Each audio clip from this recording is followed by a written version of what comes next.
Alors aujourd'hui, un petit Canon qui a des fuites de courant, c'est-à-dire qu'il vide les piles plus vite qu'il ne le devrait, et ça peut aller très vite, ça peut bouffer une batterie dans la journée si on ne le met pas, si on ne l'éteint pas, comme ça.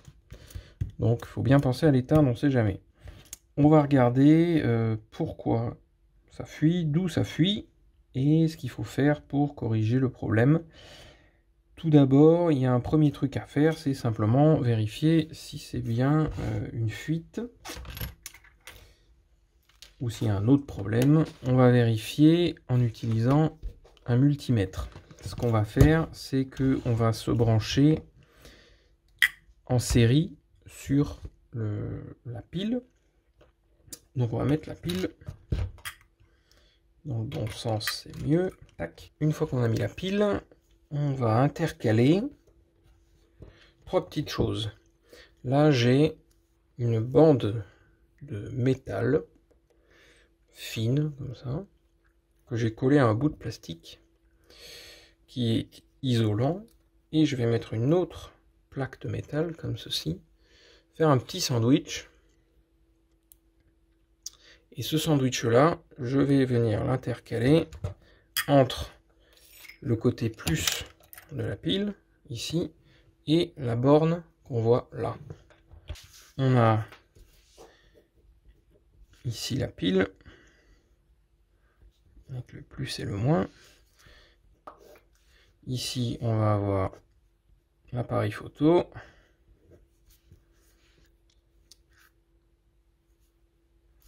Ce qu'on va faire, c'est que là, entre là et là, on va placer le multimètre.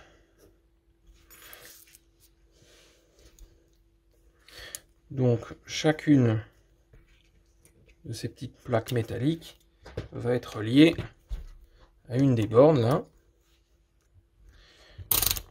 On va mettre l'appareil 1 mA pour mesurer la consommation de courant et on va voir ce que ça donne.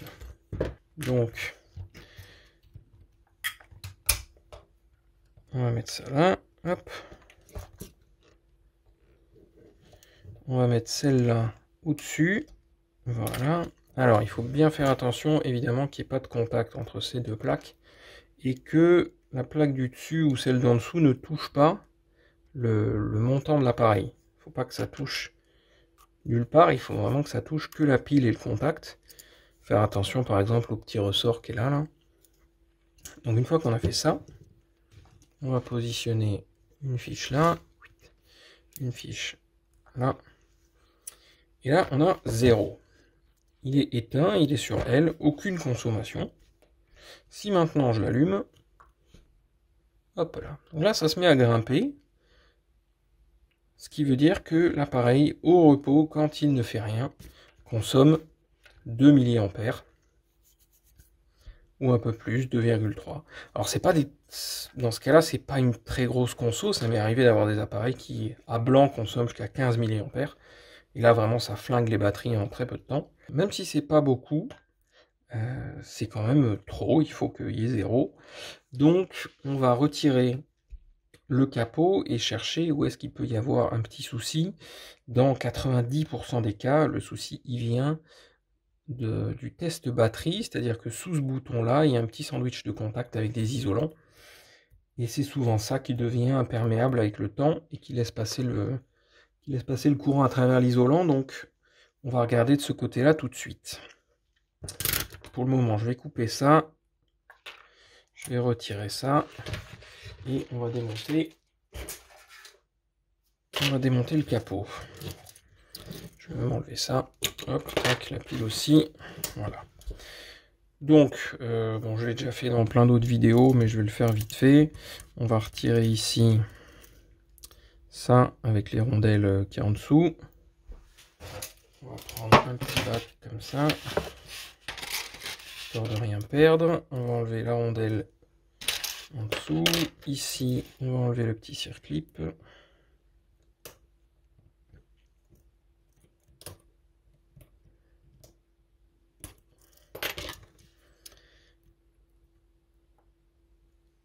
Hop, circlip, rondelle, ici, le sélecteur de double expo ici. Ensuite, on va dévisser ça. Hop. En dessous, le sélecteur qui contient une rondelle. Une rondelle normalement en dessous aussi. Hop. On va sortir, on va ouvrir le dos pour dévisser la manivelle.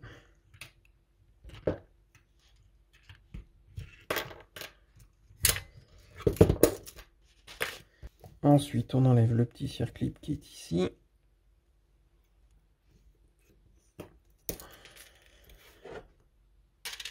On enlève la roue des ISO. Souvent, il y a une ou deux rondelles à l'intérieur. Hop. Et parfois, il y a cette rondelle-là. Des fois, elle est collée, des fois, elle s'en va. Bon, là, elle est collée, on va la laisser. Ensuite, on enlève derrière le petit cache qui est ici. Hop.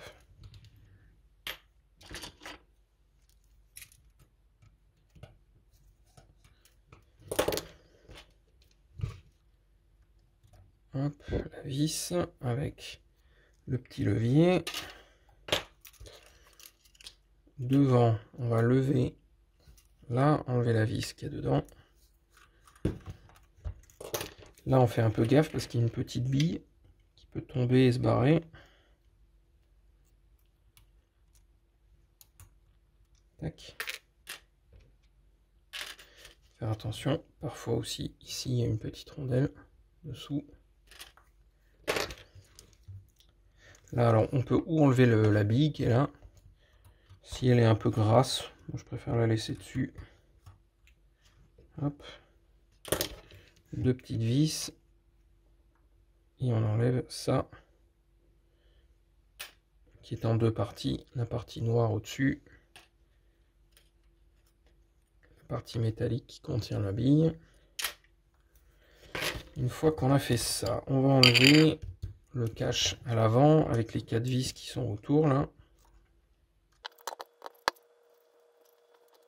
Le cache avant, on l'enlève en soulevant d'abord ce côté-là. Ensuite, on a des vis tout autour. On en a une ici, une là, une sur la tranche là, deux autour de l'œilleton et une autre sur l'autre tranche.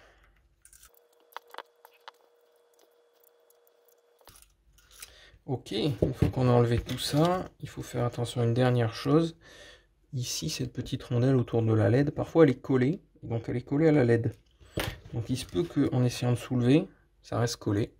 Si c'est le cas, on peut mettre une goutte d'alcool là-dedans. Et des fois, hop, elle s'enlève aussi. Je vais la virer. Hop, hop, hop. Il enlève. Tout doucement, ça doit sortir. Alors, ça dépend du modèle. Sur certains Canon, ici, il va y avoir un fil noir qui va partir du flash et qui va aller en dessous, là. Sur ce modèle-là, en fait, on a un contact qui vient appuyer. Petit contact qu'on voit là, là-dessous, là. Celui-là. Ça vient appuyer ici, ça fait la jonction. Ce qui est bien mieux que le fil, je trouve. Bon, s'il y a le fil, on peut ou dessouder ici, ou alors le laisser dessus, c'est pas trop grave. Donc, maintenant qu'on a enlevé ça, le souci dont je parlais, le sandwich de contact dont je parlais, c'est celui-ci. Donc c'est ces petits contacts là, quand on appuie, c'est ça, le test batterie, ça appuie là. Et ici, on a un contact, quand on appuie comme ça coupe l'affichage. Dans la cellule, c'est ce contact-là, là. Ce levier ici. Quand on fait comme ça, tac, quand on voit plus le point blanc, c'est que l'affichage il est coupé. Bien penser quand on va le remonter, à le laisser comme ça. Parce que en dessous, on voit que ça bouge comme ça. Si on le remonte dans la mauvaise position, ça va appuyer sur les contacts là et les tordre. Donc il faudra bien penser à le remonter en laissant le point blanc affiché. On va remettre la pile et ce petit dispositif de haute technologie.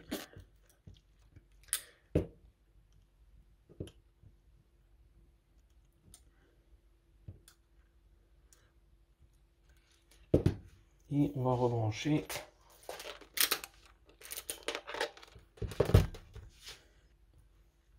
Là par exemple, je teste, j'appuie, j'ai toujours 0. C'est que mon... Oula, ça s'est mis sur off. Donc on va remettre celui-là. Et là, quand il est comme ça, quand le trou là, ça c'est bien face à nous, ça veut dire que là normalement il est en position A. Donc ça devrait marcher, c'est que j'ai pas dû bien mettre ces petits machins là. Ok. Donc là on voit bien qu'on a une conso. Un petit test à faire, c'est de dévisser très légèrement la vis. Je vais essayer de faire ça comme ça. Hop, voilà. Donc, un petit test à faire éventuellement, c'est d'essayer de venir légèrement dévisser ici. Et on va voir si en soulageant un peu la pression sur les contacts, ça change. Hop là, on est passé à 0. Si je serre, hop, ça recommence. Si je desserre, hop, voilà. Donc, clairement, le souci, il vient de là. On va éteindre ça, virer tout le montage.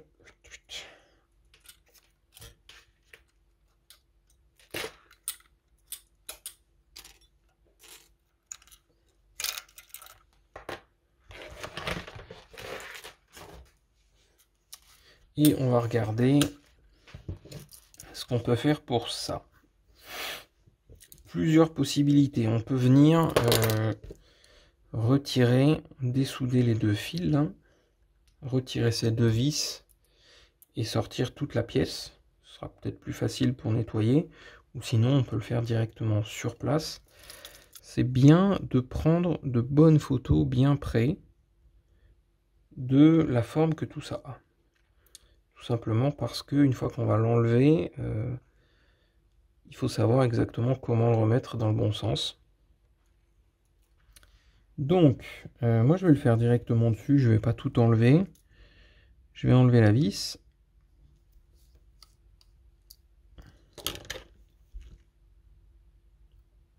Une fois qu'on enlève la vis, tout ça, ça vient.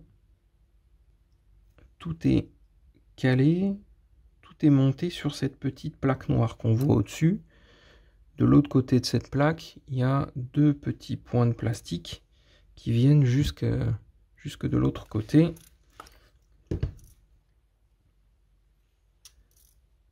C'est les deux pointes qu'on voit ici de chaque côté, là, ça et ça. Donc quand on remontera dans le bon ordre. Je vais enlever le premier contact qui est en dessous. Hop. Tac, il a sauté. La plaque. On peut les poser pile comme ça, dans l'ordre où on les enlève. Celui-là, il va rester attaché puisqu'il est soudé à son fil jaune. Une autre plaque.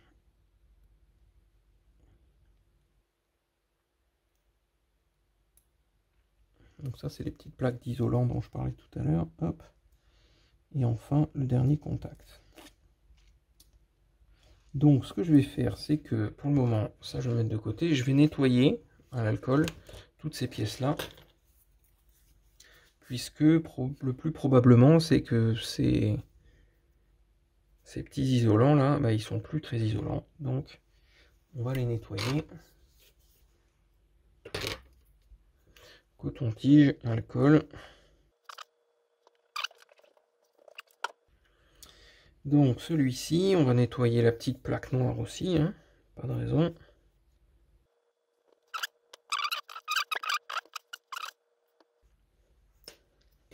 Bon, je les mets dans ma main parce que pour que l'appareil fasse la mise au point. Voilà, quand ça c'est fait, on va aussi faire pareil sur ceux qui sont là, en faisant attention à la soudure.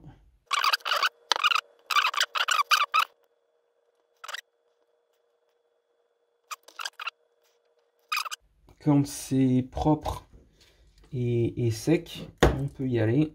Donc on peut remonter. On va commencer par prendre la petite pièce noire avec la pointe dans mon cas vers la droite. On va remettre d'abord le contact orange. Hop. Il a une petite pointe ce contact. Il faut que cette pointe elle aille comme ça vers le bas. Voilà. Voilà sur épaisseur ici. Ensuite, on va lui remettre son isolant.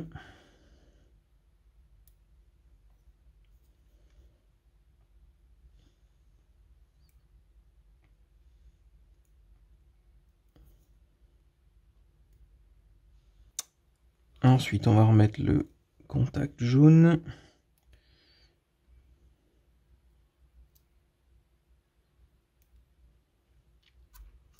Comme ceci. On va remettre la plaque. Et le dernier.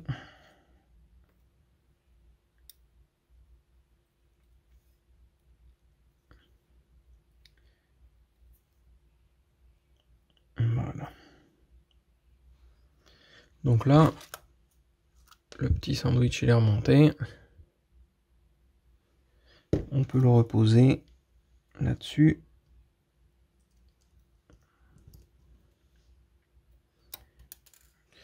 Hop, on met la vis.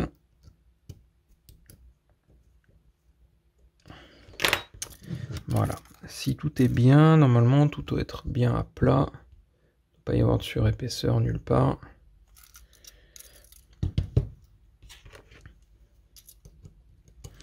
On va le serrer bien comme il faut pour voir si il y a encore un souci. Donc on va remonter ça.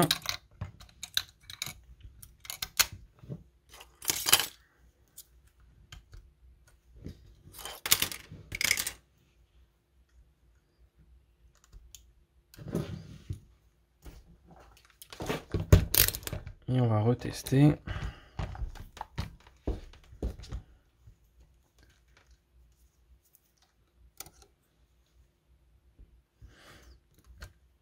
Est-ce qu'on a toujours un problème? A priori, non. Si j'envoie le test batterie, ça marche. Ça consomme aussi, mais même en serrant bien, et ben voilà, on n'a plus de fuite. Donc bah là, on est bon. Il n'y a plus qu'à remonter tout le reste. Je vais pas le filmer, c'est vraiment juste l'inverse de ce qu'on a fait. Et puis voilà, on se retrouve la prochaine fois pour un autre petit tuto. Allez, ciao!